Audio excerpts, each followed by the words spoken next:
Buen día a todos, mi nombre es Rodolfo Frías y a continuación voy a explicar de forma lo más breve posible algunos elementos importantes de listado de trabajos citados en el formato MLA. ¿Okay? Lo que sería para algunos la lista de referencias o las referencias o tal vez la bibliografía. Bueno, ¿de qué se trata este capítulo en el formato MLA?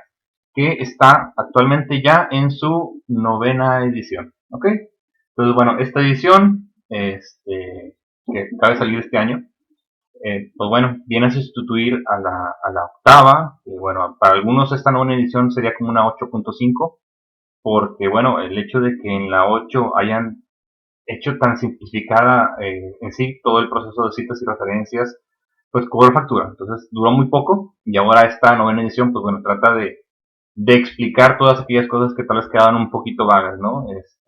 Por eso vemos que en la 9ª edición es un libro un poquito más extenso, ¿no?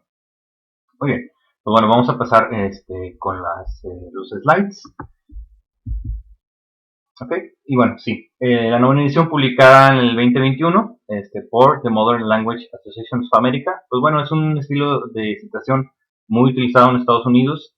Algunas instituciones educativas en México la utilizan, no es tanto realmente lo que la utilizan, es algunas escuelas, algunos colegios, tal vez en alguna carrera, principalmente en humanidades, tal vez por el lado de la literatura, porque el formato, pues bueno, invita mucho más que a estar citando a cada rato autores, a la reflexión, al análisis de lo que se ha leído, ¿no? Entonces, por ahí dar una aportación, ¿ok? Sin mencionar, ¿sabes qué? En el poema tal, en el, en el fragmento de la novela tal, pero pues mucho del trabajo o el enfoque de este estilo es donde el alumno pues está expresando o analizando la obra que leyó, lo que es muy importante este tema, ¿no? Del enfoque del formato.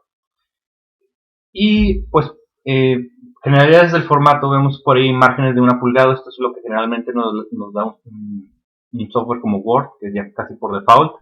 Nos menciona que el tipo de letra de preferencia es el Times New Roman entre 11 y 13, entonces el tamaño. Él dice que evitemos el justificado, el texto debe estar a la izquierda, y cada párrafo tiene que tener en la primera línea unas 0.5 pulgadas de sandía. ¿Okay? E interlineado a doble espacio. Esto es en todo el cuerpo del documento. Claro, a reserva de lo que te diga tu profesor, tu asesor. Si él pide otra cosa, pues adelante. Digo, habrá que hacerle caso al maestro que está pidiendo esta instrucción. Y bueno, el capítulo es el capítulo 5 en el manual. Se titula To List of Works Cited, ¿okay? Que es de la página 105 a la 226, por ahí. Si en algún momento quieren revisar el manual, las pautas que vamos a ver. Y realmente no voy a entrar más en generalidades de lo que te pide. Si ocupan algo muy específico con respecto a un tema de título, de autor, todo esto, pues bueno, pueden dejarlo en los comentarios y ahí trataré de ayudarles, ¿no? En resolver estas dudas que tengan. En el caso del MLA, los elementos principales que ellos llaman los core elements para generar una referencia son estos 9. ¿Ok? El primero tenemos el autor de la fuente de información, el título de la fuente, la obra, es el título del libro, el título del artículo, el título de la película, de un poema, el título del contenedor. Esto voy a entrar un poquito más a detalle en su sección. Los otros contribuidores que son, bueno, es el traductor, es el editor, es el ilustrador en algunos casos también. La versión, que tiene que ver principalmente con el tema de la edición, el número de edición de la fuente, el número, el nombre de la editorial, el número 7, la empresa o institución que publica el documento, la fecha de publicación y la localización. ¿Okay? La localización puede ser en algunos casos una ubicación geográfica o en algunos casos una ubicación, ¿sabes qué? Textual del documento, en qué página, qué rango de páginas se encuentra la información. Pues bueno, vamos a ir cambiando un poquito, bueno, del enfoque, dependiendo de la fuente de información que queremos referenciar a nuestro documento. ¿Okay? Y este es el orden que vamos a ir siguiendo al momento de ir tomando la información de la fuente de información y acomodándola en nuestra referencia, ¿ok?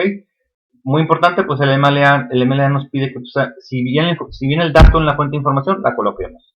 Si no viene, pues bueno, no inventar, ¿ok? No inventar un dato por querer ahí colocar algo, ¿no? De preferencia mejor omitir si no aparece, pero sí colocar aquella otra información que sí aparece, ¿no? Por ejemplo, si no tengo una versión, es decir, una edición, pero si tengo el número de publicación, en algunos casos, pues colocarlo, ¿no? Según sea el orden de la información de la fuente.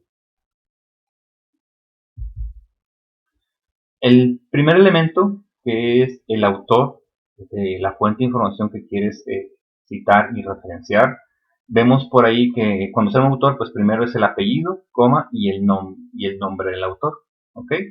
Cuando son dos autores, colocamos primero el apellido, coma, el nombre del primer autor, agregamos, y aquí, breve paréntesis, aquí estoy agregando una Y, porque pensemos que estamos redactando la información en español, pero ahí vemos que yo coloqué un and, en inglés, ¿no? Sería lo que viene tal cual en el manual, entonces and o y, Amanda Alonso. En este caso se invierten el orden de los datos y primero sería el nombre y luego el apellido. El Y, como les digo, es un agregado que yo hago. Si su profesor les pide respetar al pie de la letra el MLA, pues bueno, sería el AND, que es en inglés. Y si su profesor les pide, ¿sabes qué? No, pues que ponen en español. Mi recomendación o mi sugerencia es el Y. Si su profesor les tiene otra recomendación, pues adelante. ¿Ok?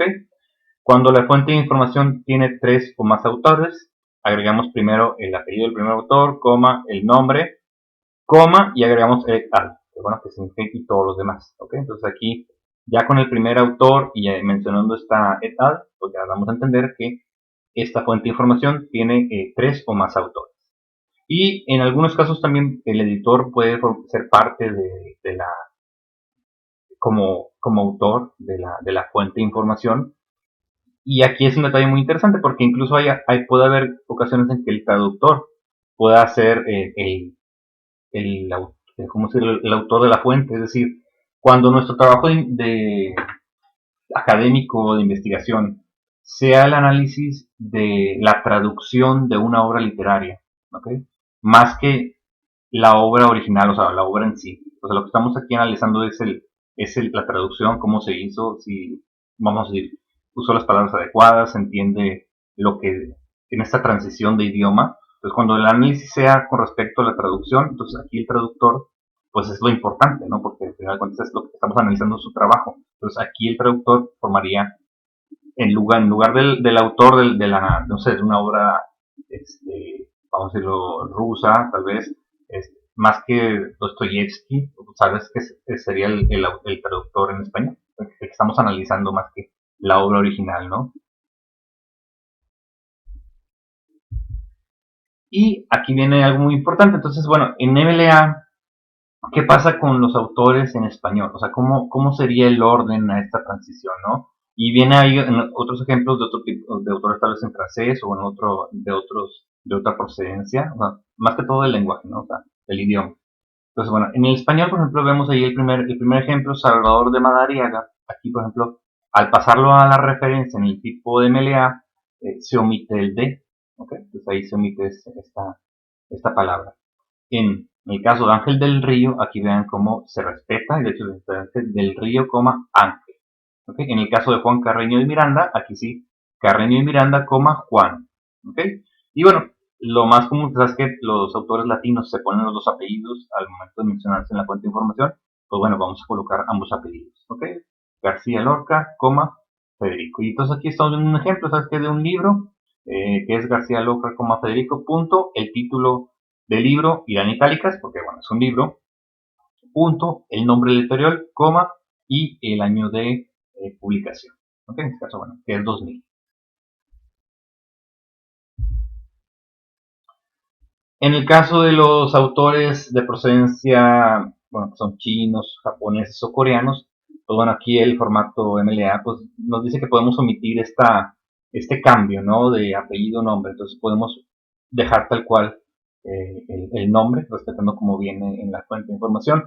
También cuando el autor está utilizando un username o un seudónimo, o sea, Lady Gaga, bueno, no vamos a a voltear ahí el orden de las palabras, vamos a respetar tal cual.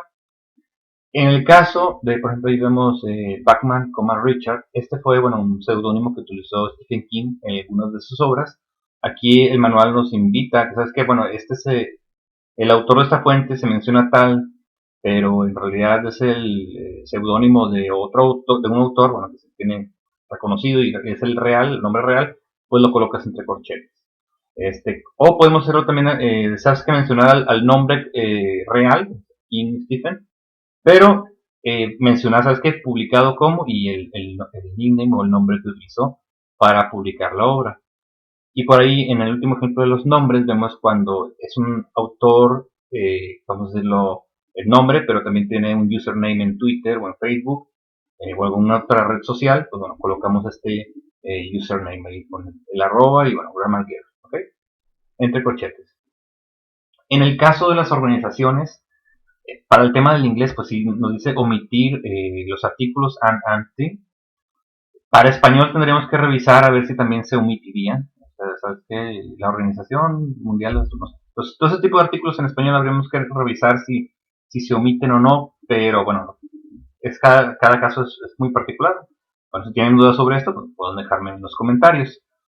En el tema de las organizaciones o instituciones que son dependencias de otra mayor, en el formato de MLA nos dice que primero demos prioridad a la institución mayor, vamos a decir, y luego las que van subordinadas. Es decir, eh, vemoslo aquí, sabes que es el estado de California, pero que la institución que realmente publicó es el Departamento de Relaciones Industriales. Entonces, primero es bueno, el estado de California, luego el departamento, el país, Estados Unidos, Congreso y bueno, ahí la casa, ¿no? Entonces, bueno, por ejemplo, en el caso de México sería el Gobierno de México, Secretaría de Educación Pública. Entonces, bueno, si hay una subsecretaría que está publicando el documento y pero pertenece a la subsecretaría de Educación Pública y obviamente el Gobierno de México, pues bueno, ahí estaría más o menos la cadenita. El tema del título de la fuente, ¿ok? Aquí me parece relevante, pues bueno, poner atención es cuando se usa itálicas, cuando se usa comillas, ¿ok? Itálicas en el caso de los libros, la obra de arte, la pintura, vemos también cuando es un álbum de música y entrecomillado cuando es el título de un artículo de revista, cuando es la entrada de un blog o el artículo de una página web, ¿ok? Esas más o menos son unos ejemplos que hay con respecto al título de la fuente, principalmente con el tema del uso de las itálicas o el uso de las comillas. Y bueno, el título de la fuente también, ¿qué pasa cuando una fuente de información, vamos a decirlo tal vez, algún elemento promocional, un folleto, que no cuenta con un autor, o bueno, un título tal cual, entonces, bueno, el MLA nos pide que describamos a qué se refiere, ¿no? O sea, en este caso es publicidad acerca de, bueno, unos productos, ¿no? De té. Entonces, bueno, ahí lo colocamos, ¿ok? Esta descripción. Y luego posteriormente la información, ¿sabes qué? Pues bueno, pertenece al autor y la fecha, si podemos conseguir una fecha, ¿no? Incluso una ubicación como una página.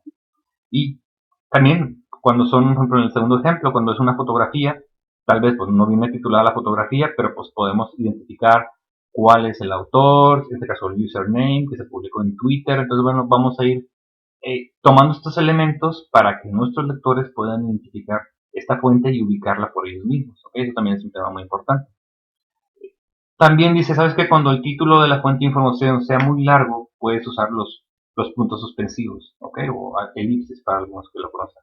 Pues bueno, vamos a colocar este fragmento del título y luego en algún punto podemos empezar a colocar estos puntos suspensivos y ya terminar el nombre de la fuente, ¿no? Para un poquito de hacer la economía del lenguaje y que este espacio de la referencia no sea tan amplio. Con el tema del título del contenedor, aquí y es un tema muy particular del MLA, ¿ok? Que dice, un contenedor es una obra que contiene otra obra, ¿ok? Por ejemplo, un artículo de revista está contenida en el nombre de la revista, ¿ok? O el capítulo de una serie de televisión está contenido en el nombre de la serie de televisión, ¿ok? Ejemplos de contenedores, bueno, vemos el periódico, la revista, el nombre de una antología, pues bueno, hay antologías de cuentos de diferentes autores, antología de documentos e investigaciones de diferentes temas, o tal vez de un tema en específico. Pero bueno, cada uno de estos documentos están albergados en una antología, ¿ok? Nombre un álbum, un álbum tiene varias canciones, ¿ok?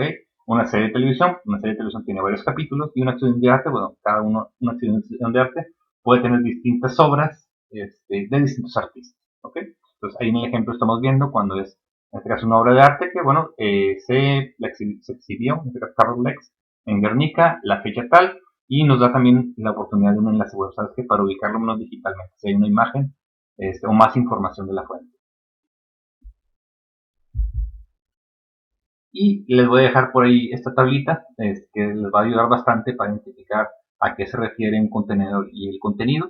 Ok, entonces bueno, Journal Magazine, el periódico, bueno, obviamente un artículo, el Twitter de una persona, pues bueno, puede contener varios tweets, el canal de YouTube de alguien puede contener obviamente varios videos de YouTube en su canal. Entonces bueno, esta es una breve cuadrícula que les va a ayudar a identificar un contenedor, una obra contenida en otra aún mayor.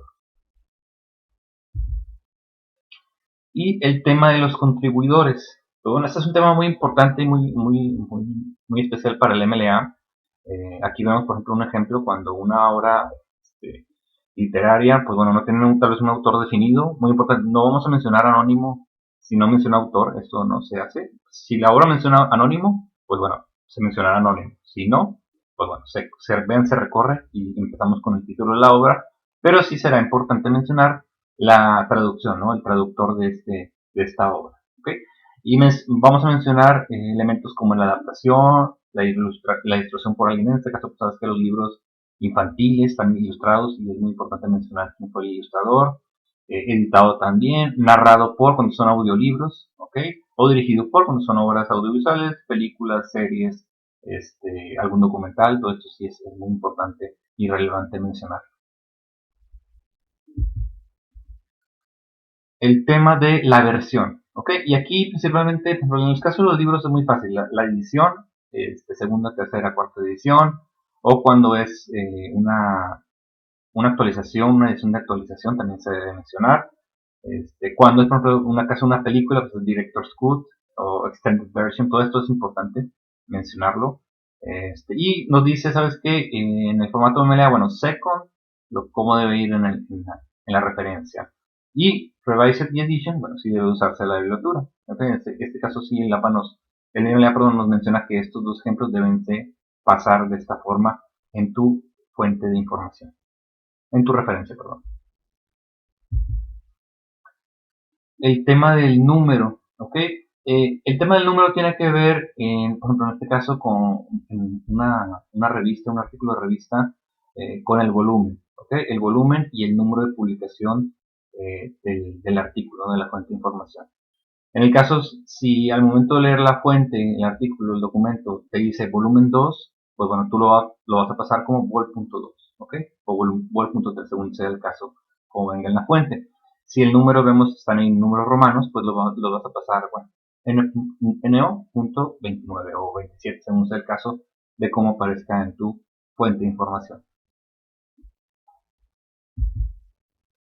El tema de la editorial, que puede ser en los libros, pues el editorial de un libro, pero también en una película puede ser la compañía o la empresa, la distribuidora. En el caso de una obra de teatro, pues bueno, la compañía de teatro que está haciendo la puesta en escena, o bueno, también la agencia o departamento que imprimió o produjo la publicación, ¿ok? Eso dependiendo obviamente del tipo de fuente de información. El tema de la fecha de publicación es un elemento muy interesante. Bueno, en el caso de los libros, pues bueno, el año del copyright del material, de cuando se publicó el libro. Pero también cuando es, por ejemplo, sabes que como cartas, la correspondencia nos dice aquí que el MLA, sabes que la fecha de composición del material inédito, la fecha de revisión o cargas, y eso es más pertinente, o sea, cuándo se consultó. En este caso nos menciona Wikipedia, pues bueno, es una fuente electrónica que constantemente puede ser actualizada o modificada. Entonces el MLA nos pide, ¿sabes qué? Pues dime cuándo lo consultaste, porque si el día de mañana tu profesor o alguien más lee esa fuente y cambió totalmente a lo que tú estás diciendo, pues bueno, al menos tú tienes ese backup de que tú lo consultaste tal día, ¿ok? Y, por ejemplo, en el Wikipedia, ahí tenemos la posibilidad de ingresar a las versiones anteriores de la información. Entonces, si tú me dices que el día 18 lo consultaste, entonces el profesor entra el día 30, ¿ok? Y ya se cambió 2 o 3 veces la información, bueno, él puede revisar o ingresar a las versiones anteriores del día 18, ¿ok? De ese mes, vamos a decirlo, y verá lo que tú colocaste en tu información, ¿ok? Tú lo citaste, bueno, ahí va a aparecer porque es la versión que tú consultaste ese día, ¿ok? Y la fecha en la que se vio o escuchó una fuente de primera mano, es decir, tal vez tú viste una obra teatral el día de hoy y de ahí tomaste ideas, hiciste un análisis acerca, sabes que la diferencia entre la obra leída y la obra representada. Obviamente sabemos que cuando se hace una obra de teatro, pues el director, la propuesta puede ser muy distinta de la propuesta tal vez original del autor que escribió. La puesta en escena puede ser totalmente distinta, puede incluso contravenir al texto, pero bueno, eso es parte de la magia, ¿no?, del teatro. Entonces, bueno, es un elemento importante e interesante que se debe colocar la fecha de cuando la viste, ¿no? En este caso la obra de teatro, o cuando viste la obra de arte, ¿no? También la escuchaste, ¿no? En un concierto, estás dando un concierto, la escuchaste, bueno, ¿cuándo fue eso? Y siguiendo con el tema de la fecha de publicación, pues bueno, vemos aquí que si en la fuente aparecen, bueno, ciertos números, mencionados de cierta forma, bueno, cómo se va a pasar ahora sí a un formato de MLA, ¿no? Vemos por ahí los números romanos, o sabes qué, spring en mayúsculas, bueno, se pasa a minúsculas, el tiempo, mencionar ahí la hora y los minutos de cuando sucedió, pasó, pues consultó esa fuente. Y la localización, ¿ok? Este es un tema muy, muy interesante del MLA, ¿ok? La localización que puede definirse tanto un lugar o una página, o sea, un lugar me refiero a un lugar físico, geográfico, tanto o en una paginación, ¿ok? Y vemos por ahí en esta columna, la primera columna, el formato, ¿ok? ¿Qué tipo de fuente es la que estás consultando y agregando en tu fuente, en tu trabajo académico? Si es el caso que tienes una impresión, una página, pues la localización es ese rango de páginas donde está o comprende tal vez un artículo de revista. Un ejemplo, bueno, es un ensayo de una antología, un PDF o un artículo en una revista. ¿Ok? Cuando es una obra en línea, pues bueno, la localización es este enlace, ¿no? Para que tu lector, tu maestro, tu asesor consulte esta información en formato digital. ¿Ok? Vemos ahí un ejemplo, artículo de un sitio web de noticias o un ensayo en un periódico, ¿ok? Una editorial, una opinión tal vez está ahí en la web. Cuando son obras únicas vistas de forma efímera o escuchadas de primera mano, es lo que menciona con ejemplo, sabes que una obra de teatro que estás viendo o una representación musical que también estás escuchando, pues bueno, el lugar donde se vio o escuchó la obra, y el ejemplo, pues una puesta en escena, una lectura, una obra de arte, manuscrito en un archivo también. Y cuando son, ¿sabes qué?, medios físicos que no sean trabajos impresos paginados, pues algún elemento de localización de que podemos decir o ubicarlo es lo más importante, ¿no? Desde aquí, sistema de numeración proporcionado por la fuente, o, ¿sabes qué ejemplos? Disco numerado en un juego de dígitos. ¿Okay? Tal vez es un documental, tal vez es una serie de televisión, es un álbum. Bueno, aquí, dependiendo de la fuente de información, es la información que nosotros vamos a colocar en nuestras referencias. Y bueno, gracias. Bueno, fue corta la explicación. Realmente permanecen muchas cosas de octava. No cambia tanto como les decía, es casi un 8.5. Solo se agregan más datos de los que ya teníamos. No hay cambios así tan radicales. Entonces, bueno, les dejo aquí el video. Cualquier duda pueden dejarme en los comentarios. Les invito también que se agreguen, los invito a que se unan al grupo que está en la descripción, el grupo por ahí que estemos ahí trabajando con cualquier duda, o algún tema muy especial que tengan, pues bueno, ahí podremos apoyarnos entre todos, ¿no? Es la idea de este grupo. ¿Ok? Gracias.